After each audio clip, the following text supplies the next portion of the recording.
yung mga ano. Hindi, nag-video to. Video may mga hawak nila. Kunin ko na lang kaya. Ayan pala yun. At bago po nila gawin yun, simboliko po nating ipakita yung ating pagtutol sa pagbebenta, sa paglalako sa ating edukasyon at pagsasangkalan ng ating karapatan sa mga mamamayan.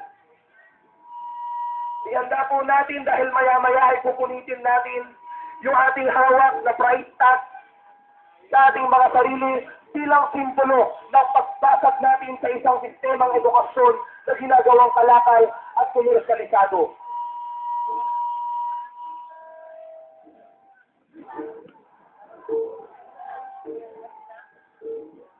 Sa araw na ito, mga kasama, muli nating pinakikita sa Commission on Higher Education, pinasampal sa kanyang mukha. Ito ang kalagayan ng sistemang pang-edukasyon, komersyalisado at lumalayo sa kamay ng ilan. Hawak namin ngayon ang price tag sa ating mga scholar ng bayan, ang price tag sa bawat kabataang Pilipino. Sa bilang ng 3, pulitin namin ito at ipakita ang ating basag sa komersyalisadong sistemang pang-edukasyon. Dalawa, 3. Education, not for sale! Not for sale! We are not for sale! Education, not for sale!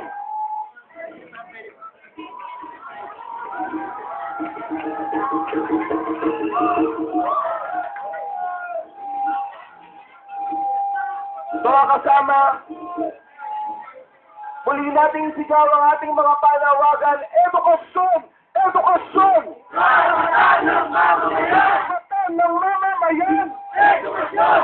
Edukasyon! Education not for sale! We are not for We sale! are not for sale! Education not for sale! Tuition fee increase na naman!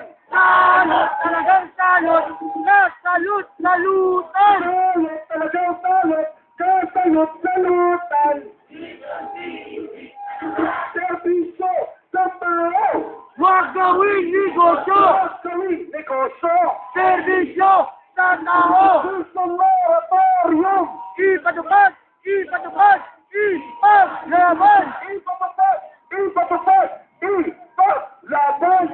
Nation moratorium! Kasama ko maaalala natin noong 2008 at 2009 nang kumaharap ang Lalagay ko sa ng video. imperialismo at nabubulok ng monopolyo kapitalismo sa isa sa kanyang mga pinakamatinding krisis pang-pinansa at pang-ekonomiya.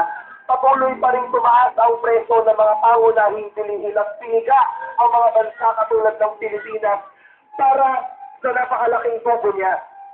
Sa ganitong konteksto din, na kumaharap yung ating bansa sa patong-patong na pahirap at pagtataas ng mga presyo ng pangunahing bilihin, ay iniit natin ang pagpigil o ang pagtindig ng chef at ng mga boards of regents and trustees ng mga SUPs at iba't ibang private schools na huwag magtaas ng matrikula di pang bayarin na konteksto ng nagmamahal na presyo ng bilihin ng mga pangunahing bilihin.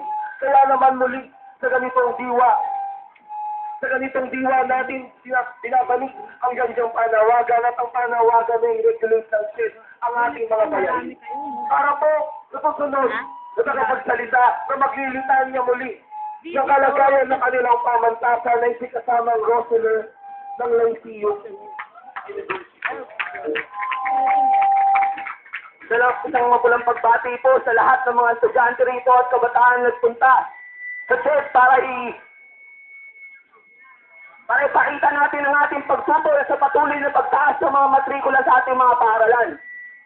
Ako po ay nagmumula sa Lyceum University of the Philippines. Malinaw po, unang-una pa lang sa eskwelahan namin.